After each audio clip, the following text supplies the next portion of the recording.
Hi, I'm Mark Sussman, editor of Willamette Week, and I am here with Tim Dewey, who is a professor of economics at the University of Oregon. Tim, thanks for joining us. Oh, thanks for having me. Just take a minute and tell us about sort of personally how you're handling sheltering in place. I Well, assume you're not going into the office. yeah, we're obviously campus is closed. The University of Oregon is closed, so I have been there for weeks now. We've been basically sheltered in place for about 4 weeks. Very rarely going out, having most of our items delivered to us. It's my wife, my two kids, and myself. Generally doing fairly well. Getting the kids back into school this week. It's interesting, certainly the new dynamics, but it hasn't been, luckily for me, I can do a lot of my work remotely.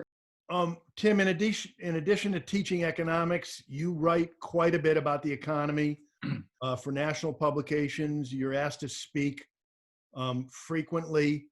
I'm sure you know what's coming in the way of my question, which is everybody wants to know, well, clearly the economy is upside down.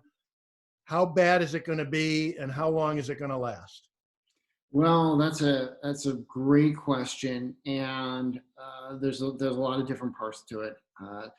Right now, obviously, many parts of the economy have come to a complete stop, and that's that's obviously creating a very deep downturn in economic activity, which clearly should have been expected, given once you flip off the lights, everything goes dark.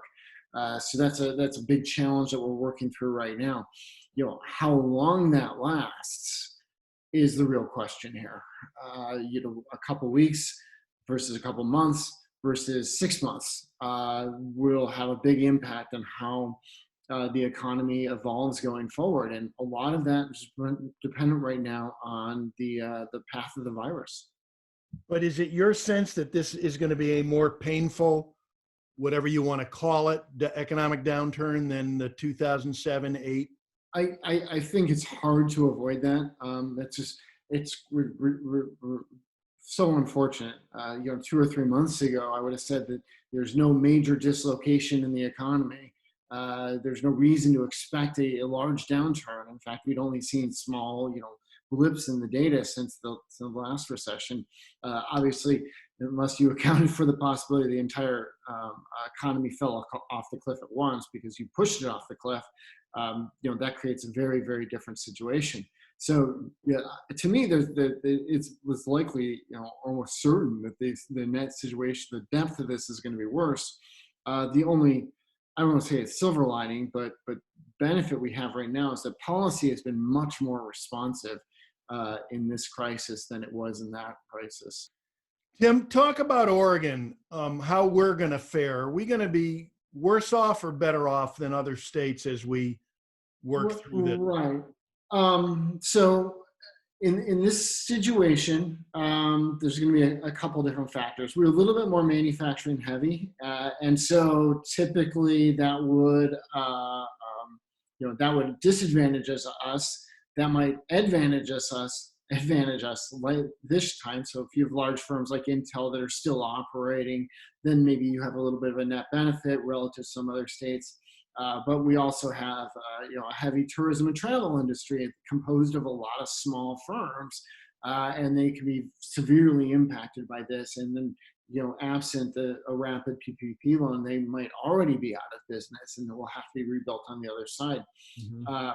So this is such a large and damaging shock that I think that a lot of areas of the country are going to feel it, fairly significantly. And the distinctions between different areas of the country might not be as big as we might expect in other cases.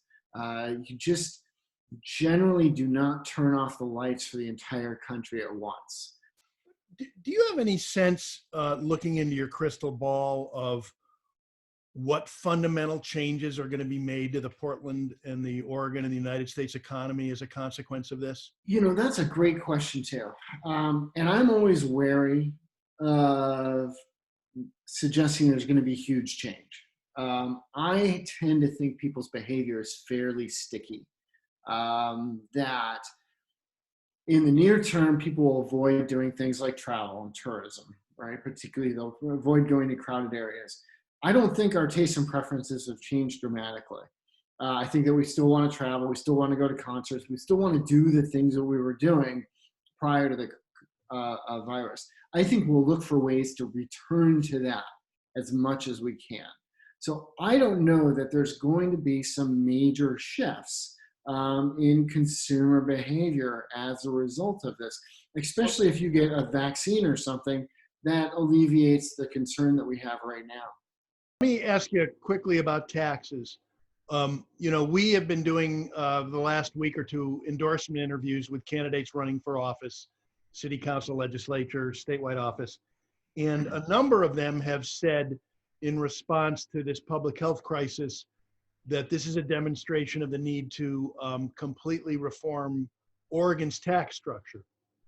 What they all mean is that we need to stop relying so much on income taxes and basically pass a sales tax in the form of a consumption tax so that our economy is not, or our state revenues are not so dependent on the vicissitudes, if you will, of income, which are obviously going to be in decline, for the next several months. I'm just wondering if you have any thoughts about that. Well, we just added the commercial activities tax, which has some features of a sales tax embedded in it. So we're not quite on the same place that we were 2 or 3 years ago. We're still heavily dependent on income taxes for the general fund, but we've got this other tax now as well. So I don't know that we have as much room to change or raise taxes now than we did now that we've just made some of these changes. Another point that seems relevant is this is a consumer-based recession. And we're basically told we can't go out and buy things. So I'm not sure where sales tax is going to be the magic bullet here. If I can't buy something, I can't pay taxes with the sales tax. So, I've long said that it would be nice to have a tax system that was similar to our neighbors with a state and sales and income tax. I've just fought that battle so long, and we got to the commercial activities tax, and that's where we've ended up. So I'm not sure that this is, this is the story we need to tell right now. And the policy story we need to tell is probably, what are we doing for healthcare, right? Are we sustaining low healthcare costs so our citizens can actually get tested for coronavirus without being stigmatized, right? Is it or threatened with bankruptcy? Those are the kinds of issues that we should be worried about. I think are somewhat more relevant here. Tim, as a teacher and as an Oregonian and as a father, I'm sure you're as distressed by the events of the last month as much as anybody. But as an economist, I got to imagine that you're absolutely excited to be alive at a moment to see this, in part because it is so unusual. I mean, I read a blog you wrote earlier in which you talked about the last couple of economic downturns were caused by a collapse of the financial sector. This is a completely different sort of an animal. So I would assume that there's a part of you that is saying, I get to be alive during this extraordinarily unique economic circumstance. Right. So there is some truth to that. You're a business cycle economist without a recession gets kind of boring after a while. This isn't really what I was hoping for or looking for in any way, shape, or form, but it is. At the same time, will birth 1,000 or 1,000,000 dissertations sometime in the future because it's such a unique event. First of all, as you mentioned, the last two recessions really came out of the financial sector and then hit the real economy. This is a real economy shock that then fed back into the financial sector. And so what the Federal Reserve is doing is trying to prevent that from feeding back again into the economy. So that's a very interesting feature. It also means that, we can't blame the bankers or we can't blame excessive debt. I mean, none of that was the proximate cause of our problems. The proximate cause of our problems was the virus. And so, how we view this has got to be a little bit different as well. And then just the depth, the potential duration, the policy response, all of that is dramatically different than we've seen in the past. So it is, from a big picture perspective, very interesting. It's still a problem I wish we didn't have to face.